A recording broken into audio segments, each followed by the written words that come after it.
Hello friends, இந்த வீடியோவில் வந்து டெய்லி சேஃபர் வந்து எப்படி தான் ஏர்ன் பண்ணணும் பார்க்க போகிறோம். ஃபஸ்ட்டு வந்து என்னென்னா, இந்த டெய்லி சேஃபரை ஆக்டிவேட் பண்ணுறதுக்கு ஏர்ன் பர் டேப்பில் போய் 3 டைம் வந்து டேப் பண்ணிக்கோங்க. டேப் பண்ணிங்கன்னா உங்களுக்கு டெய்லி சேஃபர் இது வந்து ஓப்பன் ஆகிரும்.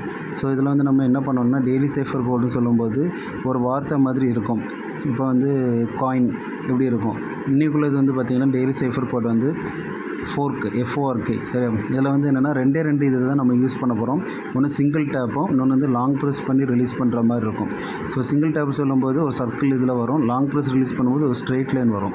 இந்த ரெண்டை வச்சு தான் ஒவ்வொரு வேர்டுக்கும், இப்போ வந்து ஃபோர்க்குன்னு சொல்லும்போது எஃப்க்குன்னு சொல்லி ஒரு இது இருக்கும், அதை நம்ம யூஸ் பண்ணிடணும். எல்லாருமே இந்த 2 தான் யூஸ் பண்ண போகிறோம். ஒன்று சர்க்கிள், ஒன்று லாங் ப்ரெஸ் ரிலீஸ் பண்ணி வரக்கூடிய ஸ்ட்ரெயிட் லைன். ஸோ இப்போ எஃப்க்கு என்னென்னா 2 சிங்கிள் டேப்பும், லாங் ப்ரெஸ் ரிலீஸும் ஒரு சிங்கிள் டேப்பும் போட்டுக்கணும். அப்போ எஃப் வந்துடும். அடுத்த ஓக்கு வந்து 3 டைம் வந்து லாங் ப்ரெஸ் ரிலீஸ் வந்து பண்ணணும். அப்போ ஓ வரும். ஓகே. ஆருக்கு வந்து ஒரு சிங்கிள் டேப், ஒரு லாங் ப்ரெஸ் ரிலீஸ், ஒரு சிங்கிள் டேப். கேக்கு வந்து பார்த்திங்கன்னா ஒரு லாங் ப்ரெஸ் ரிலீஸ், ஒரு சிங்கிள் டேப், இன்னொரு லாங் ப்ரெஸ் ரிலீஸ். ஸோ கேயே வந்துடும். அவ்வளோதான். இப்போ உங்களுக்கு 10 lakh காயின்ஸ் கிடச்சிட்டு இதை வந்து க்ளைம் பண்ணிடலாம்.